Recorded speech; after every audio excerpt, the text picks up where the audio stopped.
चला, आज आपण बनवायचं आहे संडे स्पेशल पावभाजी। त्यासाठी आपल्याला लागणार आहे थोडं फ्लॉवर आणि मी वाटाणे सोलून घेतलेत आणि ते स्वच्छ धुवून घेतलेत पाण्याने। त्यासोबत आपल्याला लागणार आहे 2-3 शिमला मिरची, ती सुद्धा मी स्वच्छ धुवून आणि कापून घेतले, बारीक कापून घेतले।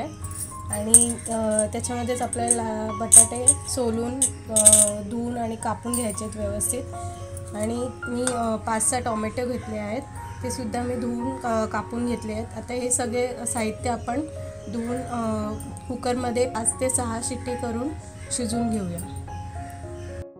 आता आपण या भाज्या शिजवून घेतल्या आहेत आणि जे आपण टोमॅटो शिजवून घेतले होते त्याची मी प्युरी करून घेतले। त्यासोबतच आलं, लसूण आणि मिरची याची मी पेस्ट केली आहे आणि 4 मीडियम साईजचे कांदे मी बारीक कापून घेतले आहेत।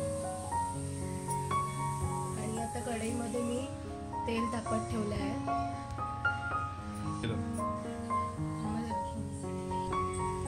आता आपलं बटर पूर्णपणे मेल्ट झालेलं आहे।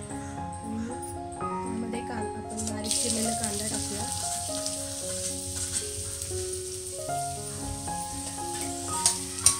होईपर्यंत आपण परतून घ्यायचं आहे। तर आपला कांदा परतून झाला आहे, त्याच्यामध्ये मी आता आलं, लसूण आणि मिरचीची पेस्ट टाकते।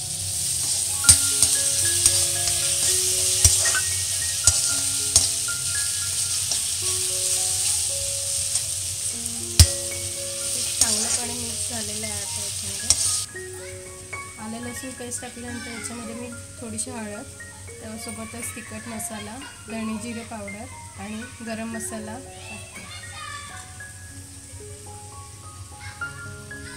आणि हा आपला पावभाजी मसाला आहे, तो पण मी याच्यामध्ये ॲड करणार आहे। तर यात मी मसाले चांगले मिक्स केले आहे। आता याच्यामध्ये मी आपण जी टोमॅटो प्युरी केली होती ती मी ॲड करते।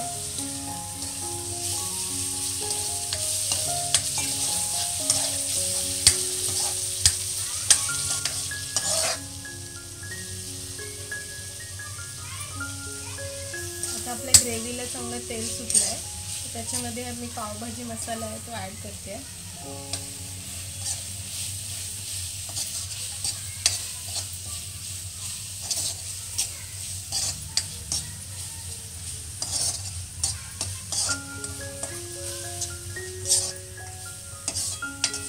आपली ग्रेव्ही पूर्ण शिजलेली आणि त्याला खूप छान असा वास येतोय पावभाजी मसाल्यामुळे। आणि आता आपण याच्यामध्ये ॲड करूया शिजवलेल्या भाज्या, ज्याच्यामध्ये आपण घेतले होते शिमला मिरची, फ्लॉवर, वाटाणा आणि बटाटा। मी याच्यामध्ये ॲड करते।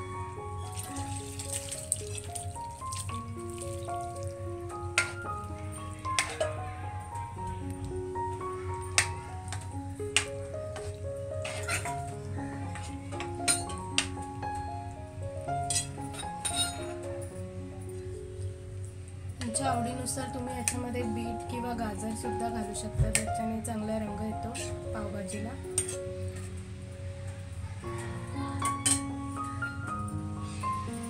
ते आपण याच्यामध्ये स्मॅश करून घेऊया, जेणेकरून ही भाजी एकदम मिक्स होईल, एकत्रित होईल।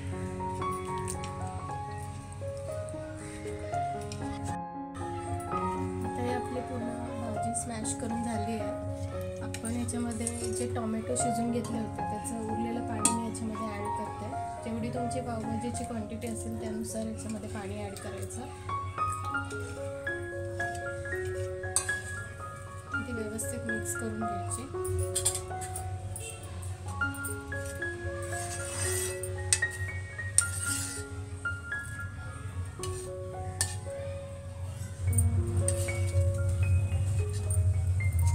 मी याच्यामध्ये चवीनुसार मीठ टाकते।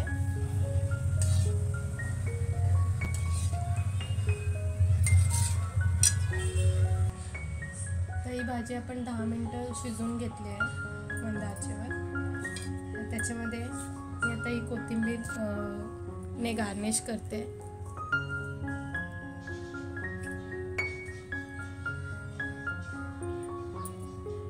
आणि त्याच्यामध्ये बटर ॲड करते।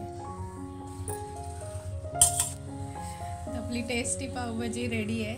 तुम्ही पावसोबत ही खाऊ शकता आता.